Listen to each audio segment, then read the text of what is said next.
we're unconsciously wanting the finite to show up like the infinite. Right? So we know, you're with your partner, I know we're infinite love. Why are we not showing up that way? God damn it.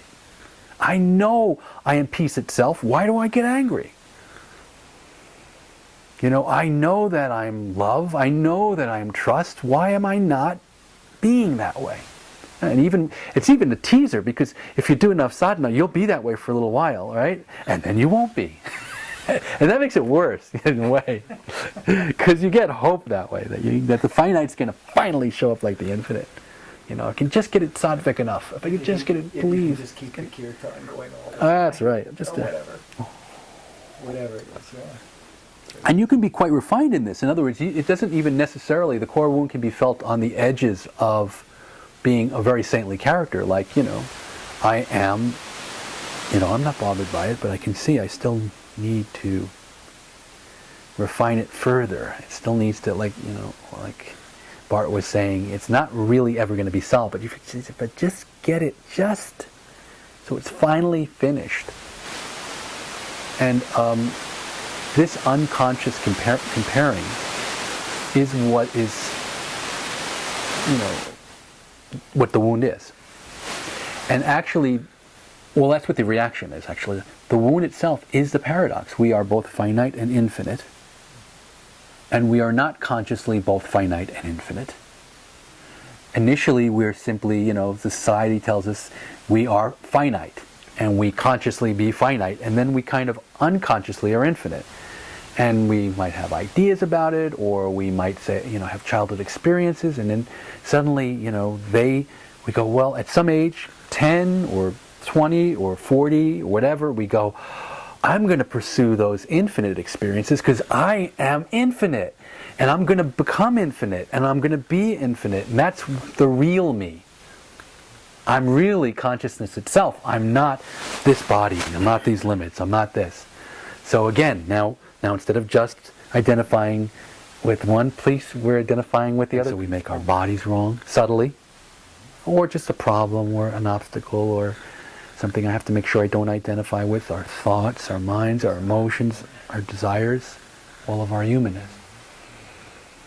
Right? So to be the finite and to be the infinite simultaneously initially is confusing.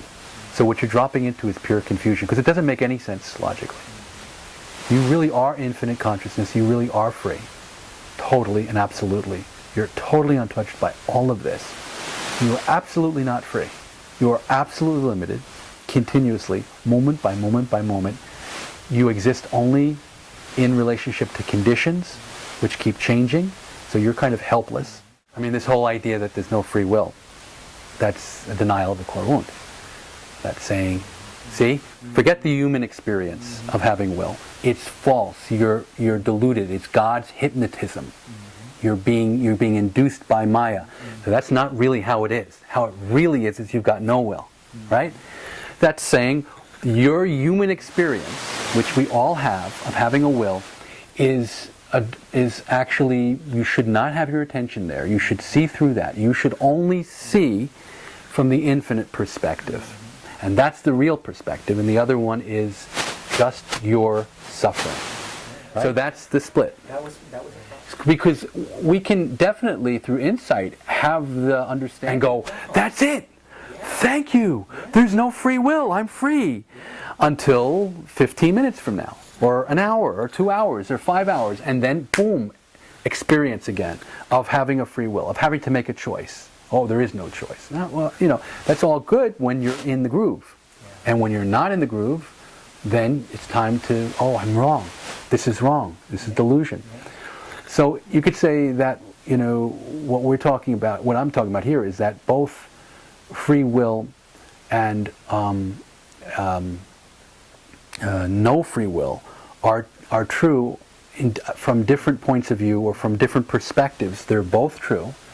And the more you allow both of them to be true sequentially, when I say sequentially, I mean when you feel you have free will, period. The other is nonsense.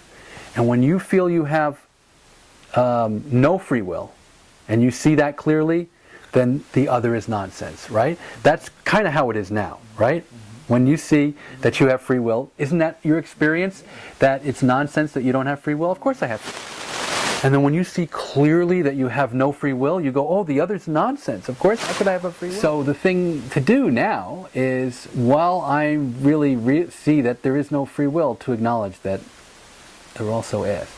And when I feel free will, to also acknowledge that there isn't. So that makes no sense whatsoever, right? It's a paradox in the sense that it's unsolvable.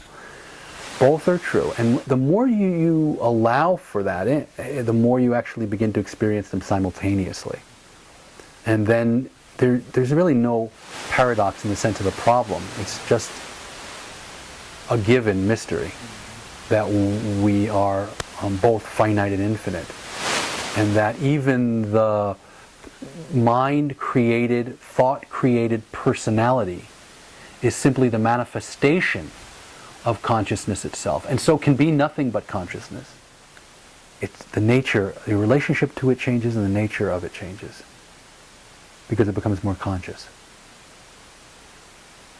So you're not avoiding being human, but you're not experiencing the fact of your humanness as wrong or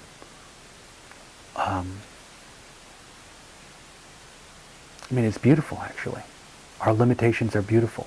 So it gets hard to tell the difference between pain and bliss. It gets hard to tell the difference between humanness and divinity. They start to blend. Energetically and feeling-wise, I actually felt that way, so. Okay.